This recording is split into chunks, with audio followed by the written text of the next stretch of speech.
Making Cup Snap, qualifying for Week 2, banking a spot at Worlds. Competitive TFT is full of jargon that Riot doesn't always explain. This video fixes this. We will deep dive into how the TFT tournament circuit actually works. And for anyone willing to put in the effort, the path from regular ranked games to the grand final is wide open. Every set, the World Championship is called the Tactician's Crown. Win it and your name is attached to that set forever. Title for set 12, Dish Soap for set 13, Summer Timer for set 14, and Without You for set 15. This is the legacy every competitive player is aiming to build. Let's break down all the tournament paths players can follow to get there. First, you need to understand how TFT servers are structured. Your region determines which ladder you climb and which tournament path you're on. Global TFT is divided into 4 major regions: Americas, EMEA, APAC, and CN. Americas covers 4 servers: North America, Latin America North, Latin America South, and Brazil. EMEA includes 5 servers: EUNE, EU West, Russia, Turkey, and the Middle East. And finally, APAC has 6 servers: Southeast Asia, Oceania, Japan,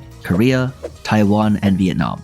CN operates separately under Tencent with a different competitive structure, so this video focuses on Americas, EMEA, and APAC. Every region holds its own regionals, and the top finishers lock in their seats for Worlds. Regionals also determines the tier split for the next set, where the top 32 finishers become Tier 1 pros. For example, Tier 1 players in the current set are the top 32 players from set 15 regionals. Both tiers have separate paths to regionals, and all of it is tracked on CompeteTFT.com. CompeteTFT is the official website for all TFT competition, ladder standings, tournament qualifications, snapshot cutoffs, and regional slots. If you want to compete, this is where you verify your eligibility. There are 2 ways to make regionals as a Tier 2 player: directly through the ranked ladder or through tournament play. Let's start with the ranked ladder path, also known as the ladder snapshot path. You can find this in the Path to Pro category under ladder points. This is the path for no-name players. You can make an entirely new account, grind your way to the top, and qualify for regionals. Every week at a set time, LP is snapshotted and the highest ranked players can earn ladder points, up to 35 for rank 1. You must also play a minimum of 14 games per week to qualify. After 2 months, your total points are processed, dropping your lowest week. Then, the top players on each server directly qualify for regionals. How many spots? It depends on the server and the set. Currently, NA has 7 slots, US has 10 slots, and Turkey has 1 slot. Each server's allocation is based on its competitive size, and you can check the exact numbers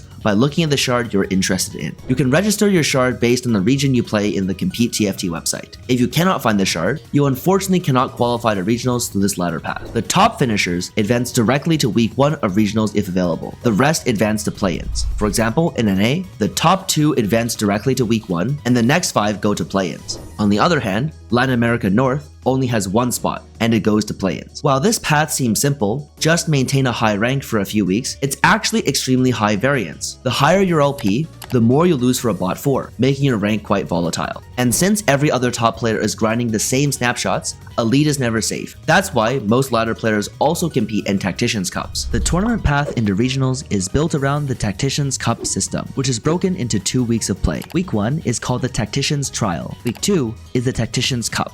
There are 2 cups per set. Entry into both is determined by a separate LP snapshot called the Cup Snapshot, which happens right before each cup. You can check this by clicking Paths to Pro, selecting the Tacticians Cup you're playing for, and then player qualifications. Using the NA shard as an example, the top 26 eligible players, excluding Tier 1 players and out-of-region competitors, qualify directly into the Tacticians Cup. These players bypass the trial completely. The next group, players ranked within the top 151, qualify for the Tacticians Trial. Remember to check your registered shard for the exact numbers, as every server has a different allocation for both weeks. The Tacticians Trial is a 2-day event with 256 players. Players compete in 6 games per day, split into 3 lobbies of 2 games each. On the first day, the bottom 32 are cut after 4 games. And then after 6 games, the top 128 players make it to day 2.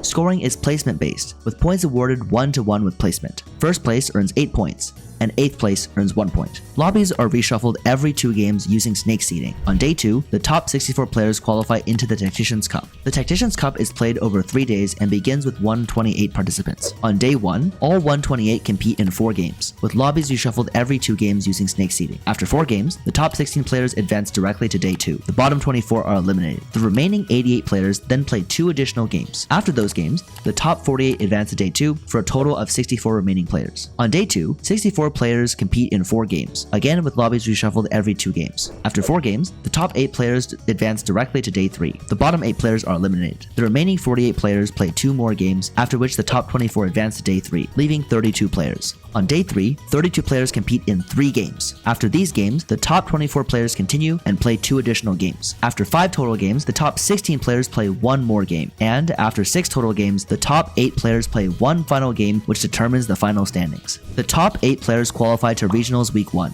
and 9th and 10th place qualify to Regionals play-ins. We will go more into detail on what Week 1 and play-ins are when we introduce Regionals. There are 2 cups per set, giving you 2 chances to qualify through the tournament path. Combined with ladder snapshots, Tier 2 players have multiple routes into Regionals. If you make it, congratulations! You've just qualified for the biggest tournament of the set. In future videos, we'll cover what happens once you get there, Regionals, Worlds, and how Tier 1 players fit into the picture. Subscribe for a complete picture of competitive TFT, as well as text that will turn you into a tournament crusher.